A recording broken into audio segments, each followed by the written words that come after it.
دن اللہ تعالیٰ کی جو رحمتیں برکتیں ہیں مسلمانوں کے اوپر وہ اور دنوں میں اتنی نہیں.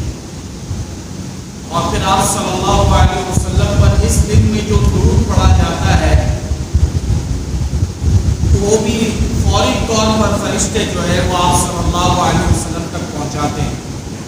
فرشتوں کا ایک بہت بڑا مجمع جو ہے اس دن میں اترتا ہے اور وہ اسی کو تلاش کرتے رہتے ہیں جو درود پڑھتا ہے جمعے کے دن خصوصاً, اور پھر وہ درود لے کر فوراً آپ صلی اللہ علیہ وسلم کی بارگاہ الہی میں جاتے ہیں اور نام سے پیش کرتے ہیں. یہ ایک بہت بڑی فضیلت ہے جمعے کی. کسی زمانے میں مفتی صاحب سے ایک عالم کہنے لگا نہیں سارے ہی دن برابر ہیں, کوئی اس میں بڑی بات نہیں ہے. تو حضرت نے کہا تو پھر تو اتوار کے دن کی بھی صورت نازل ہونی چاہیے تھی, پیر کے دن کی بھی صورت نازل ہونی چاہیے تھی, اور دیگر جو اور دن ہیں ان کی بھی صورت آنی چاہیے تھی. یہ سورہ جمعہ کو کیوں اللہ نے نازل کیا؟ پھر اس کی سمجھ میں یہ بات آئی. تو اللہ تعالیٰ نے اس نام کی نازل کی ہے صورت کو, اور آپ صلی اللہ علیہ وسلم کی سینکڑوں احادیث اور جو ہے کتب حدیث اور فقہ جو ہے اس میں موجود ہے کہ تمام کے تمام فضائل اور مناقب اللہ تعالیٰ نے اس جمعے کے دن کو دیے. اس جمعے کے دن جو شخص جتنا زیادہ جلدی آتا ہے اتنا ہی زیادہ اللہ تعالیٰ کے یہاں مقرب شمار ہوتا ہے. جمعے کے دن آدمی پہلے سے ہی اچھی طرح سے نہا لے, غسل کر لے, اچھی طرح سے دانت صاف کر لے, مسواک کر لے, یا ٹوتھ برش وغیرہ اس میں جو قائم مقام ہے وہ کر لے, اور اسی طرح خوشبو اچھی سے اچھی لگا لے. نئے کپڑے پہنے تو اور اچھی بات ہے, ورنہ کھلے ہوئے کپڑے پہن کر آئے. ناخن اپنے کاٹ لے جمعے کے دن, اور دیگر جو صفائی ہے زیر ناف وغیرہ اس کو بھی آدمی کر لے. جتنا زیادہ اہتمام کر کے آئے گا اور جلدی جتنا سویرے آئے گا جمعے کے لیے اتنا زیادہ اس بات کے اعتبار سے بڑھ جاتا ہے. حضرت عمر رضی اللہ تعالیٰ عنہ کے زمانے میں حضرت عمر رضی اللہ تعالیٰ عنہ جمعے کا خطبہ دے رہے تھے کہ حضرت عثمان رضی اللہ تعالیٰ عنہ کچھ تاخیر سے آئے, اور آئے تو فوراً جلدی جلدی آگے آنے لگے. تو حضرت عمر رضی اللہ تعالیٰ عنہ ان سے کہا کہ اے عثمان اتنی دیر سے آئے ہو تم؟ تو وہ کہنے لگے کہ میں کچھ کافی دور سے آیا ہوں اور میں نے غسل بھی نہیں کیا, اور ویسے ہی جو ہے میں وضو کر کے فوراً آ گیا ہوں, تاخیر بہت ہو گئی ہے مجھے. تو انہوں نے کہا کہ جمعے کے لیے اس طرح آئندہ کبھی مت آنا. یعنی حضرت عمر رضی اللہ تعالیٰ عنہ دوران خطبہ ان کو سمجھا رہے ہیں. اس سے معلوم چلا کہ اگر امام اگر دوران خطبہ کسی کو کہتا ہے کہ یار اس طرح نہ کرو اس طرح کرو, تو یہ بھی اس خطبے کا حصہ ہے. یہ خطبہ جو ہے وہ آداب سکھانے کے لیے ہی ہوتا ہے. بعض لوگ کہتے ہیں یار امام صاحب خطبے کے دوران بات کر رہے ہیں, تو خطبہ امام صاحب دے رہے ہیں وہ تو خود ہی بات کر رہے ہیں, اور ان کے لیے تو بولنا ٹھیک ہے. جو عوام بیٹھی ہوئی ہوتی ہے اس کو آپس میں بات نہیں کرنی چاہیے. حضرت عمر رضی اللہ تعالیٰ نے کہا کہ غسل کر کے آیا کرو جمعے کے دن. اتنا زیادہ اہمیت کی بات کی کہ حضرت عثمان رضی اللہ تعالیٰ عنہ کو فوراً جو ہے وہ وہیں پہ آپ حضرت عمر رضی اللہ تعالیٰ عنہ نے جو ہے سمجھا دیا کہ اس طرح آئندہ مت کرنا. اور پھر یہ بھی فرمایا کہ الوضو ایضاً, صرف وضو کر کے آئے ہو, غسل بھی نہیں کیا. جمعے کا مقصد آدمی کو شروع میں ہی آئے سب سے پہلے, پھر دوسری اچھی طرح سے اس نے غسل بھی کیا ہوا ہو, اور پھر خوشبو لگا کر نئے کپڑے پہن کر, اور اگر نئے کپڑے نہیں ہیں تو دھلے ہوئے صاف ستھرے کپڑے پہن لے. یلبس احسن ثیابہ کے لفظ قرآن میں حدیث میں آتے ہیں کہ اچھی طرح سے جو ہے وہ اچھے کپڑے اپنے حسین کپڑے جو ہے وہ پہن کر آئے. اور یہ پینٹ شرٹ جو ہے حسین کپڑوں میں شمار نہیں ہوتا. یہ ایک غیر اسلامی لباس ہے. جس طرح میں نے پہلے بھی سمجھایا تھا کہ ساڑیاں یہ ہندوانہ لباس ہیں, اسلام کا لباس نہیں ہے. اسی طرح یہ پینٹ شرٹ میں آنا اور یہ ہاف آستینوں میں آنا اور بغیر سر کے بغیر ٹوپی کے جو ہے وہ سر کو رکھنا, یہ انتہائی نازیبا ہے. ہم دیکھیں نا, ہم یہ چھوٹی چھوٹی اسلام کی یہ باتیں ہوتی ہیں اور بظاہر یہ چھوٹی نظر آتی ہیں, لیکن ہم دیکھیں ایک دوسرے کو یہ کہہ بھی نہیں سکتے. ہم کتنے پیچھے آ چکے ہیں.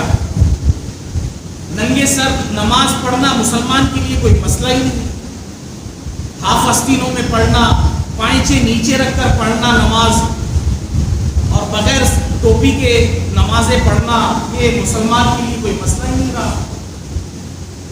اسلام سے کتنا پیچھے آتا چلا جا رہا۔ آپ صلی اللہ علیہ وسلم بیت الخلاء میں جا رہے ہیں تو اپنے سر کو ڈھانپ کے جا رہے ہیں اور فرما رہے ہیں کہ ان حاضر خصوص لمحتضرۃ، کہ یہ وہ جگہ ہیں جہاں پر شیطان کی حاضریاں ہوتی رہتی ہیں۔ میرے دوستوں بزرگوں، آپ کتنا بھی اچھا جو ہے وہ اپنے واش روم کو بنا لیں، باتھ ٹب ڈال دیں، بڑے بڑے بنا لیں، اس کو خوبصورت بنا دیں، خوشبودار بنا دیں اور کشادہ بنا دیں، صاف ستھرے رکھ لیں، لیکن وہ ہے شیطان کی آماج کا۔ شیطان وہاں حاضر ہوتے ہیں، اور جتنا آپ وسیع اور کشادہ بنائیں گے تو شیطانوں کے لیے اتنی زیادہ وہاں جگہ بنے۔ اس سے اپنے آپ کو جو ہے ہمیشہ بچا کر رکھیں آپ، کہ زیادہ وقت وہاں نہیں گزارنا چاہیے، اور سر کو ہمیشہ وہاں ڈھانپ کے جانا چاہیے، کہ پہلا وار شیطان کا جو ہے انسان کے سر پر ہی ہوتا ہے، کہ یہیں سے آدمی کی سوچیں، نظریات یہ بگڑنا اور سدھرنا شروع ہوتی ہیں۔ شیطان کو وہاں پورا موقع مل جاتا ہے جب یہ ننگے سر جو ہے وہ داخل ہو جاتا ہے بیت الخلاء میں۔ بلکہ مولانا بنوری رحمۃ اللہ علیہ نے تو معارف السنن میں یہاں تک لکھا ہے کہ آدمی جب بیت الخلاء میں جائے تو اس کو چاہیے کہ کوئی ایسی چیز اپنے سر پر رکھ کے جائے جس کے ذریعے وہ نماز وغیرہ نہ پڑھتا ہو، عام کوئی ٹوپی رکھ کر جو ہے وہ جائے۔ اس کا بھی ادب کا خیال کرے کہ وہ ٹوپی جو آدمی جس سے سجدہ وغیرہ کرتا ہے اس کو جو ہے وہ نہ لگ، یہ احتیاط ہے اور یہ ادب ہے ایک طرح سے۔ اور پھر آپ صلی اللہ علیہ وسلم نے پوری زندگی کبھی سر سے امامے کو اتارا نہیں ہے۔ سوتے وقت بھی آپ صلی اللہ علیہ وسلم اپنے سر پر جو ہے رومال وغیرہ باندھ کر جو ہے وہ سویا کرتے تھے۔ سر کو ڈھانپنا بھی اپنی جگہ رہا، اور آپ صلی اللہ علیہ وسلم کی طبیعت کیونکہ انتہائی نفاست اور صفائی اور پاکیزگی والی تھی، تو اس وجہ سے بھی رومال باندھا کرتے تھے کہ آپ صلی اللہ علیہ وسلم کے سر مبارک پر ہمیشہ تیل لگا رہتا تھا، وہ کہیں تیل تکیے وغیرہ پر جو ہے اس کے نشانات نہ آ جائیں، اس وجہ سے آپ صلی اللہ علیہ وسلم اس طرح کا عمل بھی کیا کرتے تھے۔ اندازہ کریں، اور آج ہم اس سنت کو کچھ سمجھتے ہی نہیں کہ سر کو ننگا رکھنا یا پائچوں کو نیچے رکھنا یہ مسئلہ ہی نہیں۔ کہ میں نے ایک حدیث میں یہاں تک پڑھا ہے کہ شب برات میں اور لیلۃ القدر میں تمام لوگوں کی مغفرت کی جاتی ہے سوائے چند کے۔ میں نے پیچھے بھی یہ بیان کیا، اس میں ایک شخص وہ بھی ہے جو اسبال الازار، جو اپنے پائچوں کو جو ہے وہ نیچے رکھنے والا ہو۔ نماز اور نماز کے علاوہ دونوں صورتوں میں یہ، اور ایک حدیث میں آپ صلی اللہ علیہ وسلم نے یہاں تک ارشاد فرمایا کہ تکبر کرنے والوں کی طرح جو ہے تم اپنے پائچوں کو نیچے مت رکھا کرو، یہ تکبر کی علامت۔ اور پھر مسجد میں آنے میں اس بات کا پورا خیال ہو کہ صفوں میں آتے ہوئے آدمی پھلانگتا ہوا نہ آئے، لوگوں کے کندھوں کو پھلانگ کر آگے آنا یہ بھی ادب کے خلاف ہے۔ اس میں بھی ہمارے مفتی صاحب عام طور پر لوگوں کو جھاڑ دیا کرتے تھے کہ بھئی اگر تمہیں آنا ہی تھا تو جلدی آ جاتے، ان لوگوں کو پھلانگ کے آنے والوں کے اوپر تو فرشتے لانتے کرتے ہیں۔ اس کا پورا خیال یہ جمعے میں بیان کرنے کا اصل مقصد وہ یہی ہے کہ ہم اس کا پورا خیال رکھیں کہ جمعے کے آداب کیا کیا ہے۔ حدیث میں یہاں تک آتا ہے کہ جو سویرے سویرے سب سے پہلے جو ہے وہ آتا ہے جمعے کے لیے پوری تیاری کے ساتھ، تو اس کو ایک اونٹ اللہ کی راہ میں جو ہے صدقہ کرنے کا ثواب ملتا ہے۔ فَكَأَنَّمَا تَقَرَّبَ بَدَنَةً ثُمَّ يَأْتِي بَعْدَ ذَلِكَ فَكَأَنَّمَا تَقَرَّبَ بَقَرَةً۔ پھر جو اس کے بعد آتا ہے، بعد میں جو لوگ آتے رہتے ہیں تو ان کو ایک گائے اللہ کی راہ میں دینے کا ثواب ملتا ہے۔ ثُمَّ يَأْتِي بَعْدَ ذَلِكَ، پھر اس کے بعد جو آتا ہے تو فَكَأَنَّمَا تَقَرَّبَ شَاةً، تو وہ گویا کہ ایک مینڈا یا ایک بکری جو ہے وہ اللہ کی راہ میں صدقہ کرنے کا اس کو ثواب ملتا ہے۔ فَكَأَنَّمَا تَقَرَّبَ كَبِشًا أَقْرَنًا، کہ گویا کہ مینڈا، سینگوں والا مینڈا اللہ کی راہ میں صدقہ کرنے کا اس کو ثواب ملتا ہے۔ ثُمَّ يَأْتِي بَعْدَ ذَلِكَ، پھر اس کے بعد جو آتا ہے فَكَأَنَّمَا تَقَرَّبَ دَجَاجَةً، پھر اس کو گویا ایک مرغی اللہ کی راہ میں دینے کا ثواب ملتا ہے۔ ثم یأتی بعد ذلک، پھر اس کے بعد جو آتا ہے فکأنما تقرب بیضۃ، گویا کہ اس نے اللہ کی راہ میں ایک انڈا صدقہ کیا. اور پھر جو آتا ہے تو اللہ علیہ السلام نے ارشاد فرمایا کہ ثم الملائکۃ تضع صحفهم، کہ ملائکہ جو ہے اس کے بعد اپنے رجسٹروں کو بند کر دیتے ہیں اور پھر آنے والے کا نام ہی نہیں لکھتے ہیں. یہ پہلی اذان سے دوسری اذان تک کے وقت میں یہ ہو جاتا ہے کہ ملائکہ جو ہے وہ اپنے رجسٹر میں ان لوگوں کے ناموں کو لکھنا شروع کر دیتے ہیں. اور اس حدیث سے ہمیں یہ بھی پتہ چلا کہ جمعے کے دن صدقہ کرنا کتنا بڑا ثواب ہے. اللہ تعالیٰ کسی کو توفیق دے وہ سویرے سویرے جو ہے اللہ کی راہ میں جو ہے ایک اونٹ ذبح کرے اور اس کا گوشت فقراء مساکین اور ان لوگوں میں تقسیم کرے تو اس کا کہاں سے کہاں ثواب پہنچ جائے. وہ ثواب اپنی جگہ رہا. اگر اس کا اہتمام اگر کوئی مالدار آدمی جمعے کے دن کرتا ہے تو وہ یہ دوہری فضیلت کا سبب بن جائے گا اس کے لیے. اللہ تعالیٰ کسی کو توفیق دے تو کیا ہی کہنا.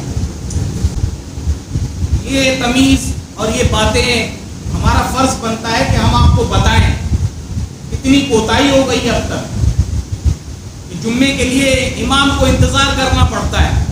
ایک وقت ہوا کرتا تھا کہ مقتدی جو ہے وہ انتظار کرتے تھے اور امام بعد میں آتا تھا. اب امام کو انتظار کرنا پڑتا ہے پھر مقتدی آتے ہیں.